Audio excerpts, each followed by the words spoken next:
4.3. Now with this next section, some people will say, and you'll see this in multiple choice tests, but some people will say in order for something to be simplified, you cannot have a radical in the denominator. So up here I have 8 problems, they all have radicals in the denominator. And the question is, well, how can we get rid of radicals in the denominator? Sometimes you when you do that, you actually end up putting a radical in the numerator. But the main thing is if you remember our 4.2, okay, if I multiply square root of 5 times square root of 5, that will end up being 5, and then I no longer have a radical. So we're going to sort of take our lesson from our last lesson, and we're going to figure out, okay, what can I do here? So the best thing is if you have everything under a radical like these first problems do, is we just simply multiply top and bottom by whatever that is. In this case, see how this is a square root of 5, so I'm just going to multiply top and bottom by square root of 5.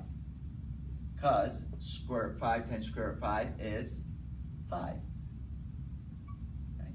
So 3 is square root of 5 over 5. So while I still have a radical, it's no longer in the denominator.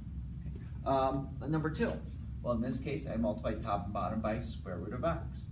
So I end up with 4 square root x over x. Even though this is an expression, everything is under the radical here, this x plus 1. That's different than this one. This is square root of x plus 1. These are different. This is all under the radical. This isn't. And we'll talk about how to do something like this. But if it's all under a radical, I can simply multiply top and bottom by square root of x plus 1. And what I end up with here is 2 square root of x plus 1 all over x plus 1. So once again, no more radical in the denominator. Okay. Now you probably wonder, why do we have 2 of these? Sometimes when you do this, once again, I'm going to do the same thing, square root of x plus 1 on top and bottom. What I end up with is x plus 1. Please put that in parentheses because you're multiplying all of this times all of that. And on the bottom, I'll have x plus 1. Notice, be careful, after you do this, sometimes you'll see that, hey, these cancel out. So this is simply equal to square root of x plus 1. All right, so those are when everything on the bottom is under a radical, just multiply top and bottom by it. What we're going to do now is we're going to look at a little bit more complex problems where sometimes you have radicals and you have your integers there. And how do you approach those? Oh, Mr. Kumar. So if you have both a radical and a number, you sort of go back to our last lesson. In last lesson, we talked about conjugates. And we said, well, okay, what is the conjugate of the following? And we talked about how when you multiply by a conjugate, it eliminates that radical. So if you look at this x square root of x plus 1, its conjugate is going to be square root of x minus 1. And I will multiply top and bottom, because really I'm multiplying by 1. And if you want, you can actually FOIL this or make your box. But we talked about the easier way of doing that is this is simply going to be, I got to multiply these together to get x, and I multiply these together to get the negative 1, and the middle terms are going to cancel out. Okay, but if you want to multiply that out, go ahead. But if you refer back to our last lesson, we don't have to do all that work. Okay. Let's look at our next one, number 6 right here.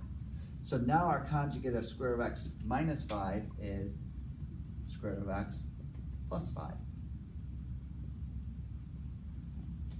So on the top, I'll have x minus 25 times square root of x plus 5, and you do have to put that in parentheses. And then on the bottom, this will just be, when I multiply these two, I'll get x, and this will be minus 5 times 5, which is 25, and these will cancel out. And that will be my answer. Let's do one more. Let's skip 7, let's go right to 8. So conjugate of square root of x plus 3 is square root of x minus 3. So on the bottom now, these will cancel, middle terms will cancel, you end up with x. This will be 9, so minus 9. And then on the top, you've got x squared minus 81 in parentheses and square root of x minus 3. Okay. The reason why I put this one on here is you'll notice you can simplify it further.